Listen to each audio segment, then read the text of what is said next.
uwiteka zindi abantu be. Uwiteka aracyazi Hoziyana, muracyaririmba kwa kundi. Reka mbwira icya gatatu kugira ngo nsenge. Haleluya. Twese uko turahanga reka nkuremo Hoziyana. Nta muntu numwe utazi indirimbo ngo turagutegereje. Atarimbwa n'ibyo yiringiye, kandi ibyo yiringiye tuza gusanga hari ibyiringirwa by'igihe gito, hakaba n'ibyiringirwa by'iteka.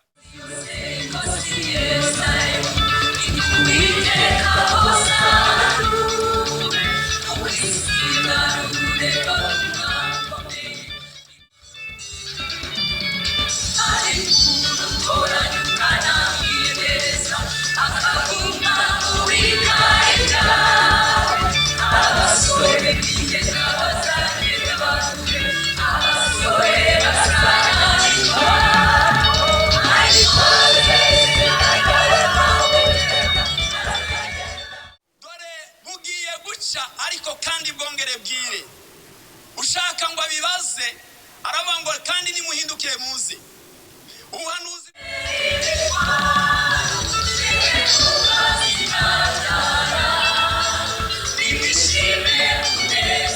hariho uhanura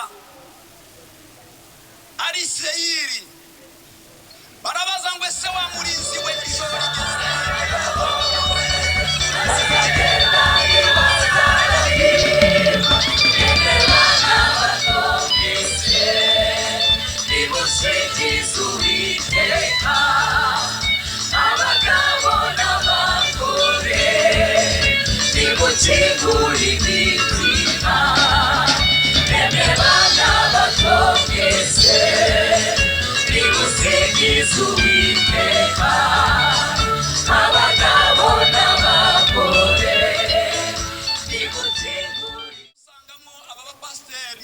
Bari bakiraba abaririmbyi baraba president bakorari Hoziyana, ubazamutse n'abapasteri bacu. Imana ibahumurisha rwose. Haleluya. Twasanzemo n'abamama baraha nabo ubashara abavyeyi bashaka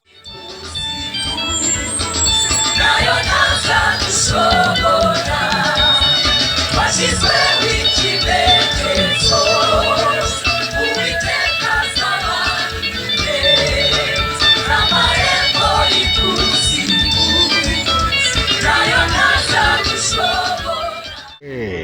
Elilo TV.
nimukingure imitima mwebwe bana bato mwese nimusingize Uwiteka abagabo n'abagore nimukingure imitima bashyizeho ikimenyetso Uwiteka az'abantu be n'amarembo y'ikuzimu nayo ntazabishobora bashyizeho ikimenyetso Uwiteka az'abantu be n'amarembo y'ikuzimu nayo ntazabishobora bashyizeho ikimenyetso Uwiteka az'abantu be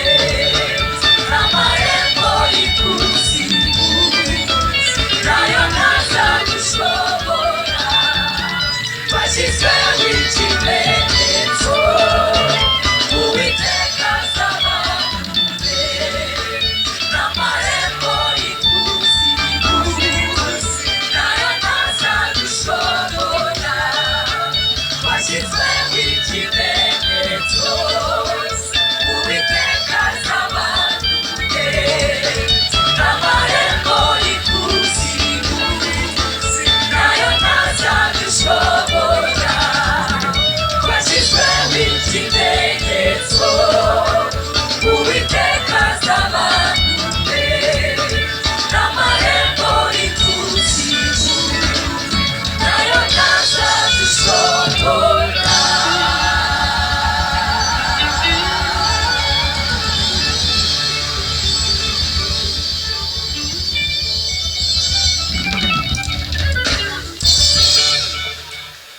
Haleluya, haleluya. Yesu nashimwe.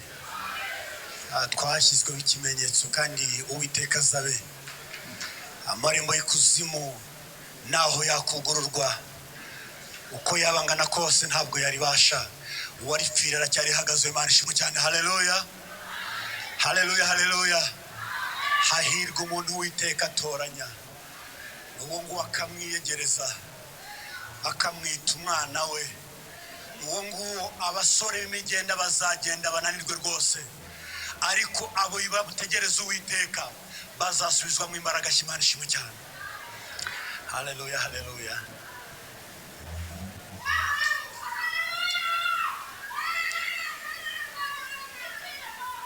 Ntabwo ndibaza ikigero cy'ubutunzi umuntu yaguha cyaruta urukundo Yesu agukunda. Sinzi hoteli nziza ibaho ku isi umuntu yagusohokanamo byasumba urukundo rwa Kristo. Sinzi ibibazo bikomeye umuntu yagira byakwibagiza umuntu urukundo rwa Yesu. Kristo ni umwami ibihe byose ashimwe cyane. Haleluya. Tugiye kwinjira mu mwanya wo kumva ijambo ry'Imana. Mwene data Nsengiyumva yigire hafi ari buze gusengera umwanya w'ijambo ry'Imana ariko afite n'icyo ashaka kuvuga kuri Yesu. Haleluya Nsengiyumva. Haleluya. Yesu ashimwe cyane. Mbere ko nsenga nagira ngo ntanga ubuhamya mu magambo abiri ariko ubuhamya ngiye gutanga nubwo gushimira ikorane Hoziyana. Muri 2002 nigaga muri segonderi Ikiwungu. Twigeze kubatumira ari mu gitondo kare cyane murazinduka muraza aho twigaga. Ndikama babatakariza umugabo we ba Edizo papa munini yitwa Adolphe duva na Alexa ashobora kuba ikigihe niba hari sinibuka ariko icyo gihe reka mbabwire bakoze umurimo muri 2002. Bamwe wenda bari muri Hoziyana uyu munsi icyo gihe bari abana biga muri primaire cyangwa bataranavuka simbizi kuko 2002 uyu munsi hashize imyaka 20 n'ingahe ni myinshi. Bakoze umurimo w'Imana abantu barakizwa mu kigo ubongere ngo barakizwa. Bidusigira umurimo ukomeye wo gusigara twigisha abantu no kugumana agakiza basize babirya aho hantu. Ijambo rya kabiri badukoreye ikintu cyiza korari Ikitus nduva na yasengeraga muri Nyarugenge muri Frankfurt, itwoherereza bibiliya zo gufasha abantu bose basize bakijijwe. Batwohereje amakarito atari munsi yani. Bibiliya turazitanga, abantu baragenda bagoma mu gakiza. Haleluya. Umurimo bakoze nababonye ndabyibuka. Muzamuri ibiganza muhimana icyubahiro kuko uri mwakoze. Umwanditsi w'ijambo ry'Imana wanditse ngo kuko Imana idakiranirwa ngo yibagirwe imirimo mwakoze. Indirimbo muririmbe mavuze ngo twashyizweho ikimenyetso, ariko umwanditsi yaravuze ngo na n'ubu urufatiro ruracyariho, ngo rwanditseho ijambo rimwe gusa ryonyine ngo Uwiteka zindi abantu be. Uwiteka aracyazi Hoziyana, muracyaririmba kwa kundi. Reka mbwira icya gatatu kugira ngo nsenge. Haleluya. Twese uko turahanga, reka nkuremo Hoziyana. Nta muntu n'umwe utazi indirimbo ngo turagutegereje ya mu gitondo saa 11 ibyutsa abantu.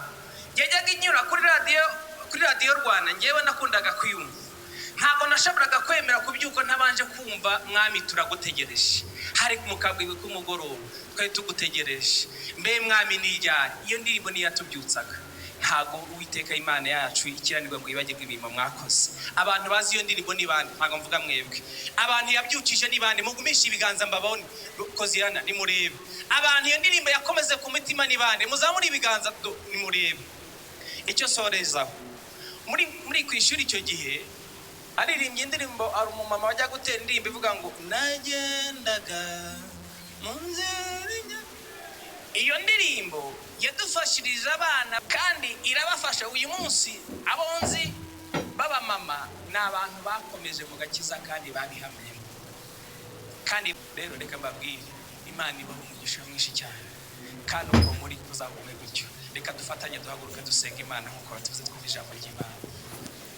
Uri nyibihe byose mukiza mwacu mwiza, kandi nta gukiranirwa ngo wibagirwe imirimo abantu bawe bagukoreye. Iminsi yose uhora uri Imana kandi uzahora uri Imana. Wavuze neza, yaravuze ngo tuzahora tugushima tuvuga imirimo yawe. Warakoze kubwo imirimo wakoze. Imyaka irashira indi gataha, iyo yose kwishira nuko abantu bapfa, hari abagenda batakumenye, ariko waravuze ngo ari icyo twakora kandi tukagikorana umwete ngo tugatabarana ubu ngubu vuba. Twaje ahangaha korari Hoziyana yatabaranye vuba kugira ngo abantu bawe bumve iby'agakiza kandi bongere basubiremo imbaraga n'ibyiringiro. Ugiye guhagarara ahangaha niyongere mu byo Hoziyana imaze kuririmba, mu magambo twumvishe mu ndirimbo, kugira ngo dukomeze tukomere muri wowe. Kandi waravuze ngo ugushikamishijeho umutima ngo uzamurinda abamahoro masa. Uyu munsi reka twongere tugushikamisheho umutima muri izi ndirimbo no mu ijambo ryawe, kugira ngo dukomeze kurindwa nawe mu izina ryawe ryera Yesu, amen. Haleluya, haleluya. Ndashima Imana kuko Imana ivuge kandi kuduha umwanya mwiza wo kuvuga ijambo ry'Imana. Yesu ashimwe. Uyu mwanya korari Hoziyana nanjye nkigeramo ntabwo ari igihe gito nimazemo. Twavuze ubutumwa ahantu hose mu bihugu byo hanze, aha mu Burundi, ahantu bita za Kayogoro, ahantu bita za Sosumo, bagaruka tuja za Kampala. Aha mu Rwanda ho ndibwira yuko ahari mu karere kose twagezemo, ariko Imana yakomeje kubana natwe. Imana ishimwe cyane. Haleluya. Ibyo twirata ku Mana yacu nuko kugeza uyu munsi kiturindiye mu nzu bwayo. Baje dusangamo abapasiteri bari bakiraba, abaririmbyi baraba president bakorari Hoziyana, ubarazamutse n'abapasiteri bacu. Imana ibamugisha rwose. Haleluya. Twasanzemo n'abamama baraha nabo ubashara abavyeyi bacakorera Imana, nabyo turabishimira Imana. Imana ishimwe cyane. Hanyuma tugiye kuganira ijambo umwanya muto gusa, hanyuma tuze kumva indirimbo za korari Hoziyana. Dusome amagambo y'Imana yanditse hano muri Yesaya. Yesaya ni ibice 21 umurongo waho mu 11.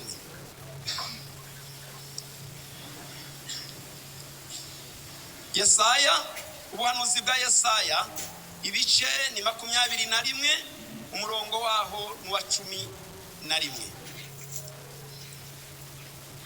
iravuga ngo ibihanurirwa iduma hari umpamagara ari Isirayeli ati wa murinzi we ijoro rigeze he, wa murinzi we ijoro rigeze he. Umurinzi aramusubiza ati bugiye guca kandi bwongere bwire, nimushaka mubaze, nimushaka kubaza mubaze, nimuhindukire muze. Amen, haleluya. Kongera dusoma ni magambo yanditse hano mu gitabo urwandiko Paulo yandikiye abiroma. Igitabo Paulo yandikiye cyangwa se urwandiko Paulo yandikiye abiroma ni igice cya 11 umurongo wa 25. Haragira hati bene data kugira ngo mutabona uko mwirata, sinshaka ko mumenya ndashaka ko mumenya iby'iribanga. Abisirayeli bamwe baranangiwe mu mitima, ariko si bose, kugeza ubwo abanyamahanga bazinjira mu itorero bakagera ku mubare ushitse, nibwo Abisirayeli bazakizwa. Amen. Twongere dusome mu Bikorinto ba kabiri, urwandiko Paulo yandikiye Abikorinto rwa kabiri ibice 6 umurongo waho n'uwa mbere. Haravuga ngo kandi ubwo dukorana nayo turabinginga kugira ngo mudaherwa ubuntu bw'Imana gupfa ubusa, kuko byanditswe, kuko yavuze iti mu gihe cyo kwemererwamo narakumviye, no ku munsi wo gukirizwamo naragutabaye. Dore none nico gihe cyo kwemererwamo, dore none niwo munsi wo gukirizwamo. Amen, haleluya. Tugiye kuganira amagambo y'Imana. Ndabizi yuko aya magambo muyazi kandi namwe mwarayasomye, ariko ndavuga ku gihe cy'abanyamahanga. Bibiliya itwereka ibihe bitandukanye byagera ku 9 bizaranga isi, hariho bimwe bitaranagira, ariko kuko umwanya wacu ari mutoya ndavuga gusa ku gihe cy'abanyamahanga. Ariko iki gihe cy'abanyamahanga ndavuga yuko Bibiliya hari ibyitweretse yuko cyenda kurangira. Bibiliya yavuze ngo hariho uhanura ari Isirayeli. Barabaza ngo ese wa murinzi we ijoro rigeze he, wa murinzi we ijoro rigeze he? Arasubiza ngo dore bugiye guca ariko kandi bwongere bwire. Ushaka ngo abibaze aravuga ngo kandi nimuhindukire muze. Ubuhanuzi bwashakaga kuvuga iki? Seiri ni umusozi wa Sauli, wa Esau. Esau ni umwana wa Yakobo. Esau mu murage ntabwo yarazwe umurage ukomeye, kuko yarawukeresheje mu gihe yagiraga inzara. Amaze kugira inzara, Bibiliya tubwira ngo araza asaba murumuna w'ibyo kurya, aramubwira ngo mba kuri ibyo bitukura. Ariko murumuna we aramubwira ngo wewe wagize amahirwe yo kuba mukuru, uri imfura ya papa, ariko icyo ngusaba ni kimwe, ngize amahirwe musabye ibiryo, ariko umenye yuko ntabiguha, ntabwo mbiguha keretse umpaye umurage w'ubwana bw'imfura. Nta kindi, nunyemerera ukabimpa naje ndaguha ibyo kurya. Uwaba aramubwira ati ndashonje bimpe, nubwo ntabutanga ariko bimpe, aramwihorera aranga. Arangije Esau avuga ijambo ryamukurikiranye ibihe byinshi cyane. Aravuga ngo ese ubukuru bumariye iki, ubutware bumariye iki, niyihe mpamvu nakwicwa n'inzara nanone nkaba mpfanye ubukuru? Hari abantu benshi banga gupfana ubukuru bakabugurana ibitukura. Bibiliya iratubwira ngo Esau abwira murumuna we ati mbibiryo ubwo bukuru bwijyanire, ubwo butware ubwijyanire. Murumuna we arabyemera, aravuga ngo ndabushikiriye, ariko nanje ndaguha ibyo ushaka ibiryo turaguranye. Ariko byari mu magambo gusa, byari mu magambo. Iwagira ngo none ijambo avuze ahari azarigarura. Nayo mpamvu zasanga Yesu avuga hariya mu gitabo ngira ngo ni muri Yohana ubutumwa bwiza 12:36 zabivuga ngo ijambo ryose ry'imfabusa kuri urya munsi amateka rizagaruka. Hanyuma avuze iryo jambo n'uwo munsi batandukanye n'ubutware. Nubwo abantu bazavuga ngo Yakobo yaramuriganije, ariko ni iyindi mpamvu, ariko ubukuru yari yabugabanye wa munsi mukuru we abumuha. Bibiliya tubwira ngo cyo cyatumye Yakobo abona umurage wose cyangwa se abona umugisha uvuye kwa Isaka. Hanyuma araza, Bibiliya iratubwira ngo Esawu aragaruka avuye guhiga, asanga Isaka ngo ari ahantu iwe yibwiye yuko yamuhaye umugisha. Aramubwira ati papa zuka umpe umugisha. Aramubwira ati ye baba we, ninde watwaye umugisha wose? Ndabimenye yuko ari Yakobo, kuko ijwi ryari Yakobo ariko umubiri ukaba Esawu. Nicyo cyatumye yitwa umuriganya. Yakobo ni umuriganya, yakuriganije umugisha wose yawutwaye, none nta mugisha nsigaranye. Ararira cyane aravuga ati papa, nta mugisha usigaranye. Ise aramubwira ngo nta mugisha nsigaranye, ariko aramubwira ngo igira hino, hari icyo numva nakubwira. Aramubwira ngo kubw'inkota yawe nugoma aho ntuzakura umugisha wawe. Uzirwaneho nawe nta kundi, ariko nugoma inkota yawe izaguhesha icyo ushaka. Esawu ararakara, ashaka kwica murumuna we, ariko murumuna we arahunga. Igihe kigeze arongera aragaruka, ariko ko yari amasezerano y'Imana, Yakobo na Esawu baza kwiyunga, barongera kandi baravuga. Ariko nubwo bahuye bakabana, nanone ntibabanye ku musozi umwe. Uyu Esawu ngo yabaye ku musozi wa Seyiri. Uwo musozi awuturaho, awuzariraho, harimo abatware benshi bava kwa Esawu, kandi we yibwira yuko hari umugisha waje.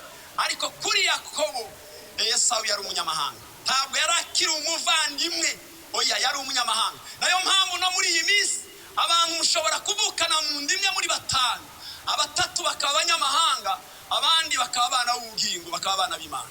Esawu aba umunyamahanga kuri Yakobo. Hanyuma umwijima winjira ahantu, winjira mu ruzaro rwe.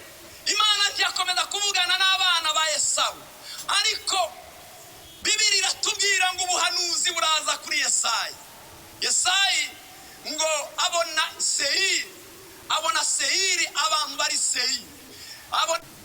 Bibiliya ikatubwira ngo uko guca niho nza kuvuga amagambo make kuri iri jambo. Haleluya. Hanyuma tuze gusoza. Hariho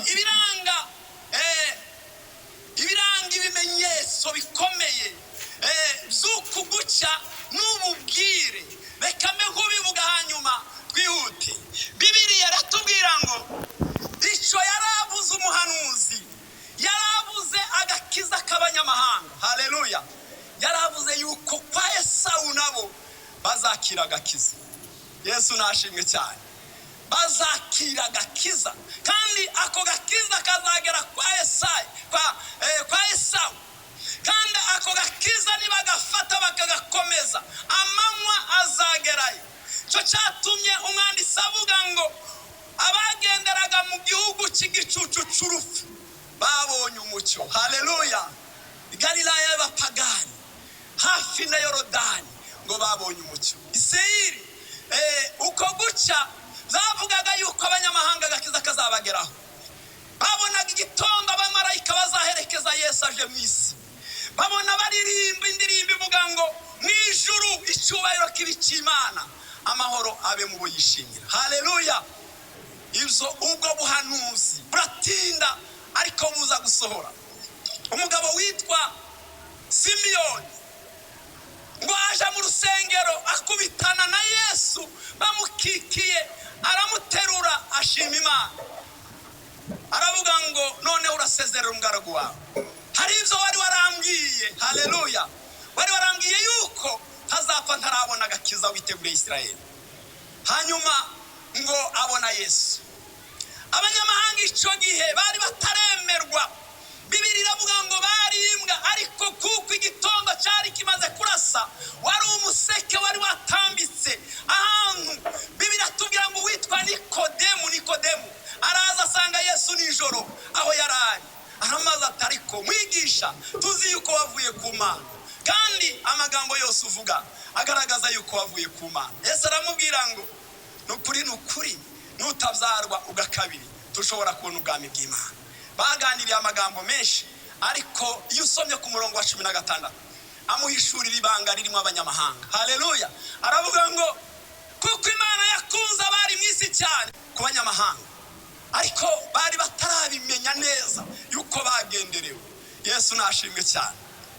Umwuka wera amanutse umunsi w'intumwa, n'abayuda bawakiriye, kandi Imana yari yaratoranije. Nta munyamahanga wari waratoranijwe muri ziriya ntumwa. Bose bari Abisirayeli, bose bari Abayuda. Ariko ndibuka umugabo umwe witwa Korneliyo mu gice cya 10. Yesu nashimwe cyane. Ngo atekereza Imana ya Isirayeli, atekereza Imana y'Abayuda. Aravuga, abwira abana be n'umugore we, arababwira ngo nimuze twicare twubahiye Imana, zadusengeye Imana, twamenye yuko ari Imana nyamana. Haleluya, haleluya. Bibiri iratubwira ngo bakibikora abigira akamenyero iwe mu rugo, hanyuma Imana irabibona. Gusenga kwiwe n'ubuntu bwiwe birazamuka bigera ku ntebe y'Imana. Imana yohereza marayika iramubwira ngo genda umbwirire Korneliyo atuma umuntu Yopa hariya kwa Petero, amubwire aze amusobanurire neza iby'agakiza. Cyo gihe marayika aramanuka aramutungura masaha ya 9. Bibiri atubwira ngo akimutungura ngo agira ubwoba, ariko marayika aramubwira ati witinya, kuko gusenga kwawe n'ubuntu bwawe byarazamutse bimeze nk'urwibutso, ariko utuma abantu i Yopa kwa Simoni w'umuhazi hafi y'inyanja, numara araza kubwira ibyo uri bukore. Biravuga ngo afata intumwa arazitumya, kandi ngo igihe byagendaga hari ahantu kure. Bibiri atubwira ngo nicyo gihe Petero yagize iyerekwa, abona ngo ikintu agifashwe kibinyita bine ngo kiramanuka, kirimo inzoka, kirimo ibikeri, kirimo ibintu byose. Ngo bagiye kureba ngo asanga hari n'ibintu bizira byinshi. Ngo yumva ijwi rimubwira ngo Petero ubwo ushonje bagurye. Aravuga ngo sinshobora kurya ibyahumanye. Yumva irindi jwi rimubwira ngo reka kwita ibyahumanuwe ibyahumanye. Zamugizeho inshuro 3. Mukanya yumva barakomanze, basanga n'abantu ngo baje kumutumira. Aragenda ageze kwa Korneliyo, nta kindi Korneliyo yamubwiye amakuru yabwiwe n'Imana. Hanyuma aramubwira ngo none ni wowe ufite ijambo, turagutegereje ngawe tubwire ibyo umwami Imana yagutegetse kutubwira. Ngo ababwira ijambo ry'Imana. Hanyuma amaze kubabwira ijambo ry'Imana, Bibiri atubwira ngo uwo mwanya arabasengera ngo umwuka wera aramanuka. Haleluya. Umwuka wera aramanuka bwa mbere abanyamahanga. Umaze kugira abanyamahanga ngo yumva ko baravuga indimi kizo nabo bahawe, aratangara. Niwe yavuze mu bice 10:34 aravuga ngo noneho ndabimenye n'ukuri, menya yuko Imana itarobanura abantu ku butoni. Haleluya. Ahubwo mu mahanga yose ukora ibyo gukiranuka akubaho Uwiteka iramwemera. Haleluya, haleluya. Iyo usomye hariya mu byakozwe n'intumwa ibice 13 umurongo wa 46 na 48, nicyo gihe igitondo cy'abanyamahanga cyatangaje. Haleluya. Noneho izuba rirarasa neza bararibona. N'igihe Pawulo yaratangiye kuvuga ubutumwa aje muri Antiokiya y'Pisidiya, ageze muri Pisidiya asanga Abayuda ngo abona abantu benshi ko barizera, ngo batangira kumugirira ishari, batangira mugisha impaka arabwira ati reko mwabagabo iyo mbareba kuki mugisha impaka ubutumwa bwiza niye mpamvu ituma mugisha impaka ni mwebwe mwari mukwiye kubanza kumvira ijambo ry'Imana ubu butumwa bwiza mukabumva ariko mu buteye ishoti murabwanze niyo mpamvu ndakaravye ku murongo wa 48 aravuga ngo reka ngende abanyamahanga ngo abanyamahanga ngo babonye Paulo abahindukiriye ngo bashima Imana haleluya ngo bashima Imana cyane baranezerwa bavugiriza Imana impundu abanyamahanga agakiza kaba karinji Israeli ubwo ibiratakaye iyo usomye hariya mu gitabo cy'Abaroma ibice 11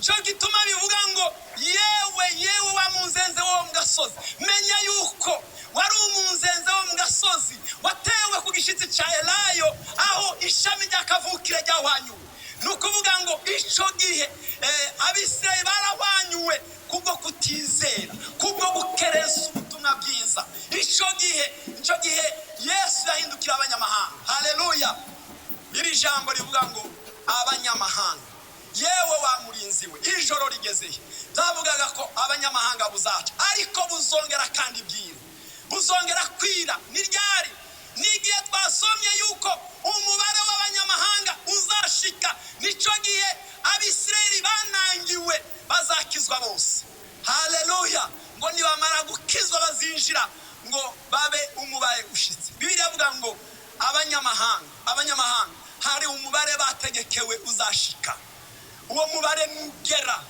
Imana izahindukira Israeli hanyuma amagambo shaka kurangirizaho ni jambo rivuga ngo bene data mumenye yuko turi abanyamahanga ariko twahinduwe abana b'Imana n'amaraso ya Yesu haleluya mubimenye yuko ntabwo turi abisirayeli kavukire mumenye yuko twari imizenze yo mu gasozi kandi mumenye yuko Imana yatugiriye ubuntu ariko kugeza uyu munsi Imana kiracungana n'umubare w'abanyamahanga umubare nushika biravuga ngo abanyamahanga igihe cyo gutuzwa kwabo kizaba kirangiye ari umurinzi bavuze aravuga ngo ico gihe nubwire kandi buzaba bugiye kandi kwira kwa Esau cyangwa se mu banyamahanga ijambo ry'Imana tugiye rero ngo Paulo abwira abakorinto hari ibintu bigara kuri 3 cyangwa se 4 bigaragaza neza ukuntu abanyamahanga Imana yabagendereye ijambo rya mbere ubuhanuzi bwarasohoye ku banyamahanga haleluya kugeza uyu munsi ubuhanuzi bwarasohoye ijambo rya kabiri Yesu wenyine ni wabyivugiye yuko uzizera wese azahabwa ubugingo ijambo rya gatatu hari ugupfusha ubusa ubutumwa bw'Imana abantu bakabukerensa bakabutera ishote abantu ntibakunde gukizwa ivyo bintu biri n'umwijima utwikiriye isi iyo usomye hariya mu gitabo cy'ubuhanuzi bwa Yesaya ibice 60 bavuga ngo umwijima uzatwikira isi uyu mwijima nigihe abanyamahanga cyangwa se amahanga yose azakerensa ubuntu bw'Imana hari ugukerensa cyane kuhari muri iki gihe cyano abantu barumva ijambo ry'Imana bakaritera umugeri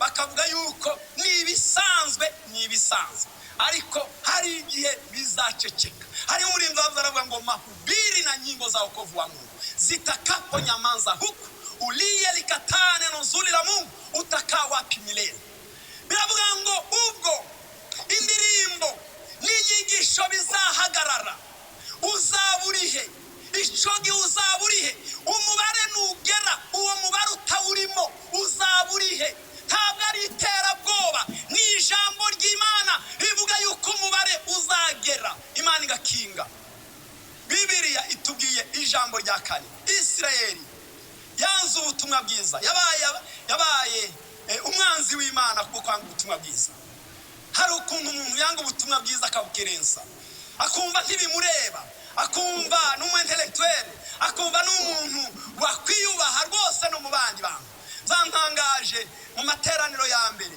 turimo tubwira abantu ngo abantu nibihane bareke ibyaha ariko abantu babigumanye kandi babitahanye zantangaje kugeza uyu munsi kugeza uyu munsi tugiye kurangiza tubabwira ngo bene data ntimuherege ubuntu bw'Imana kumfushuza.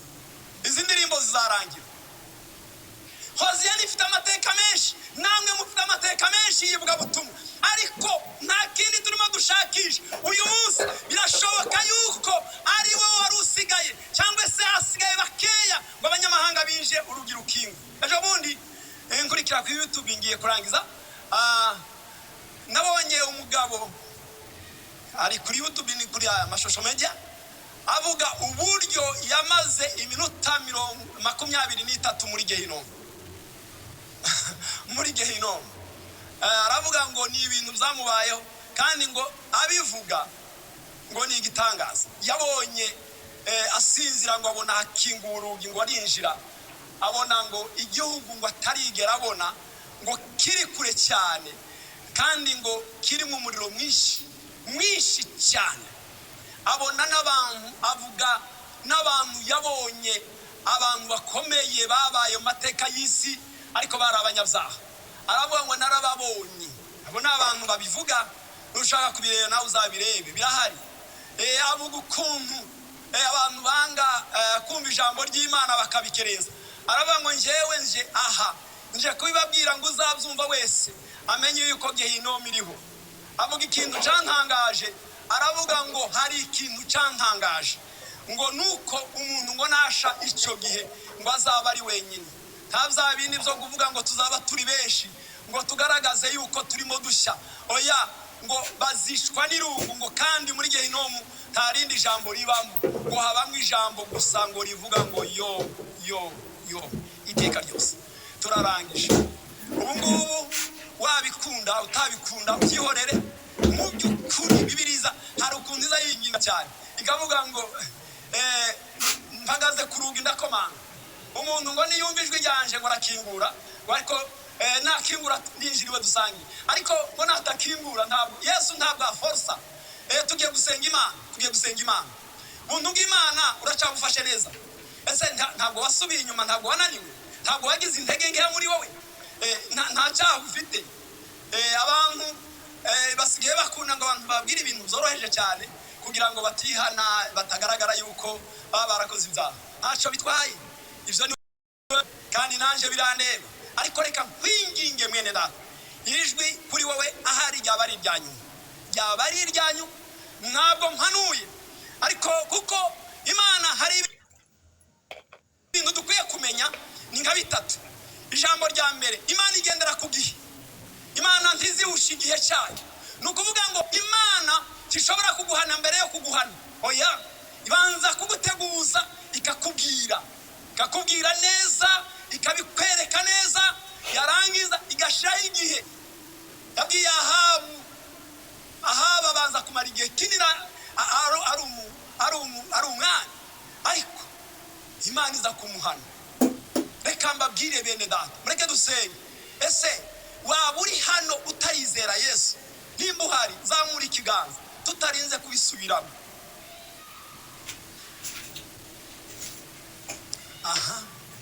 Reka dusenge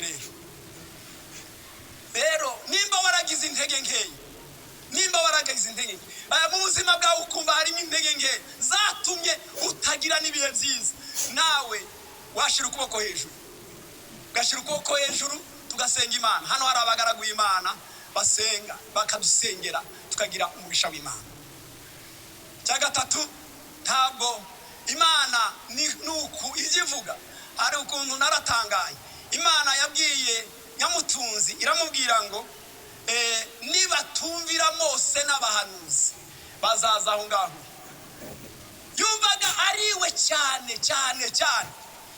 Hari abantu benshi mwisi turimo bazarimbuka kuko bakeresheje ubutumwa bwiza. Waba uhari ngo wakire Yesu, waba uhari usengerwe, waba uhari utahana amahoro ya Yesu, waba uhari inshuti yanjye. Nimba uhari, zamura ikiganza aho uri, mundebere neza, sinimo kuhareba neza. Nimba hari uhari, hanyuma usenge. Nimba nta uhari, duhaguruke twese, duhaguruke dusenge. Iminota irarangiye. wa murinzi we ijoro rigeze, bugiye guca ariko buzira kandi nibwira abanyamahanga abizeye Yesu bazinjira mu gitondo cy'ubugingo buhoraho. Haleluya. Reka dusabe Pasiteri Edizo atambuke hano adusengere, asengere iteraniro. Nimba wumva tugize vuba watambuka akagusengera bakakurambika ibiganza. Imana igufashe kandi Imana ikugire neza. Amen. Uwiteka Nyiringabo, mu izina rya Yesu Kristo turagushimiye. Turagushimira ijambo ryawe rizima. Ijambo ryawe rirakiza, ijambo ryawe rirazura. Abaja bawe n'abagaragu bawe twese turi imbere yawe, tugirire neza. Twumvise ijambo rikomeye. Hari abaguranye umurage wabo w'ubukuru, bawugurana ibitukura. Hari abaguranye iby'ubugingo ibindi. Buri wese ariyizi kandi nawe uratuzi imbere n'inyuma. Ariko umuririmbyi yavuze tukugenderera abandi nanjye ntusige. Tugirire neza. Uwejeshe amaraso yawe kandi twese utugirire neza. Turasenze dusengera iri torero rya Kinamba mu izina rya Yesu Kristo, kugira ngo amaraso yawe, imbaraga zawe, urukundo rwawe bikomeze kuhaboneka. Tubasabiye ububyutse, tubasabiye imbaraga zidasanzwe, kandi turakwinginze ngo bagirire neza. Kandi natwe twese korari Hoziyana, abashyitsi baraha, abafatanyabikorwa, abaje kurebera gusa, turasabye kugira ngo iri jambo riherekeze buri wese kandi aritahane. Umwuka wawe wera akore kuri wese, amuganirize mu izina rya Yesu. Icyo twirukana ni imyuka mibi y'uburyo bwose mu izina rya Yesu. Turasabye ngo umugambi wawe ube hano hantu, umugambi wawe ube kuri uno musozi, umugambi wawe ube muri iri torero. Imbaraga zawe zikomeze kuhakorera, ubuntu bwawe bukomeze kuhaboneka mu izina rya Yesu Kristo umwami wacu. Amen.